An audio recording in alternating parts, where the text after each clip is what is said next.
Salam sejahtera untuk kita semua dan salam Pancasila. Halo anak-anak, bagaimana kabarnya? Sudah lama kita tak jumpa, saya harap semuanya baik-baik saja. Baiklah, dalam pertemuan hari ini, Pak Fauzi akan menjelaskan materi tentang wawasan Nusantara. Sebenarnya materi ini sudah saya kirim berupa video PowerPoint pembelajaran pada Google Classroom 2 minggu yang lalu. Akan tetapi, perlu Bapak sempurnakan lagi agar kita lebih memahami materi tentang wawasan Nusantara. Sebelum Bapak jelaskan, silakan membuka buku paket atau LKS beserta alat tulis dan buku catatan.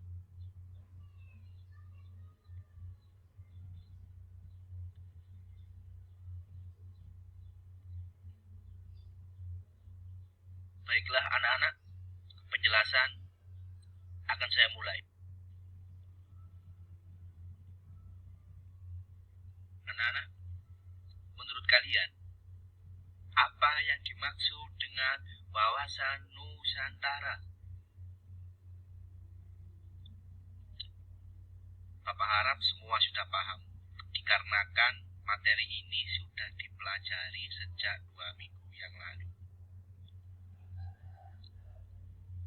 Oke, lanjut ke slide 3. Pengertian wawasan Nusantara. Secara etimologis, wawasan Nusantara berasal dari kata wawasan dan Nusantara.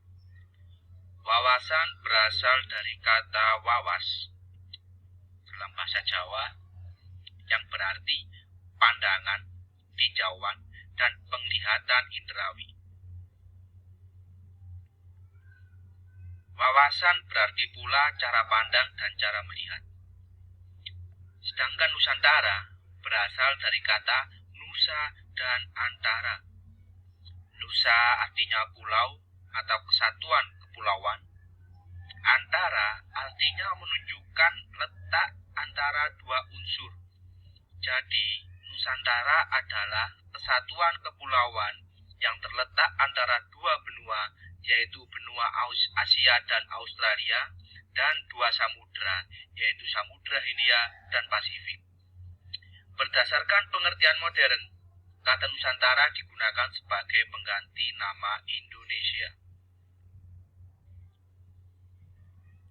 Lanjut ke slide 4. Masih dalam pengertian wawasan Nusantara.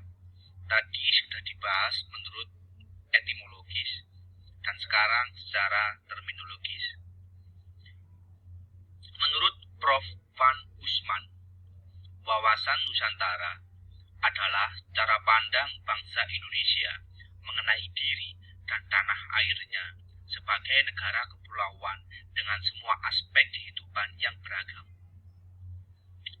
Yang kedua, menurut GBHN 1998, wawasan Nusantara adalah cara pandang dan sikap bangsa Indonesia mengenai diri dan lingkungannya dengan dalam penyelenggaraan kehidupan bermasyarakat, berbangsa, dan bernegara.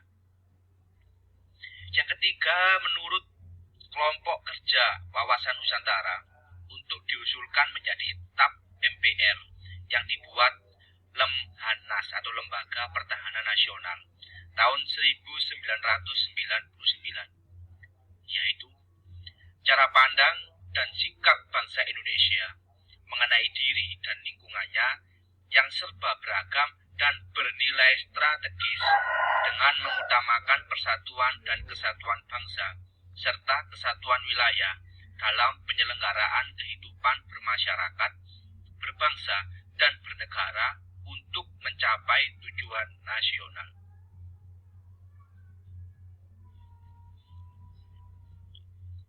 Lanjut ke slide 5 tentang hakikat wawasan Nusantara.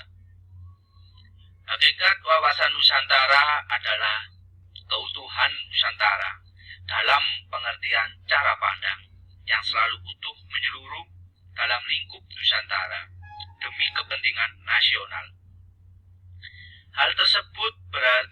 bahwa setiap warga masyarakat dan aparatur negara harus berpikir, bersikap, dan bertindak secara utuh menyeluruh demi kepentingan bangsa dan negara Indonesia. Demikian juga produk yang dihasilkan oleh lembaga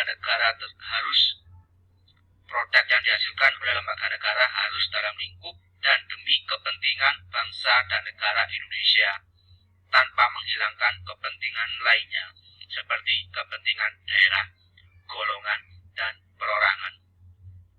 Jadi, hakikat wawasan Nusantara ini mengarahkan kita pada cara berpikir yang utuh dan menyeluruh demi kepentingan bangsa dan negara Indonesia.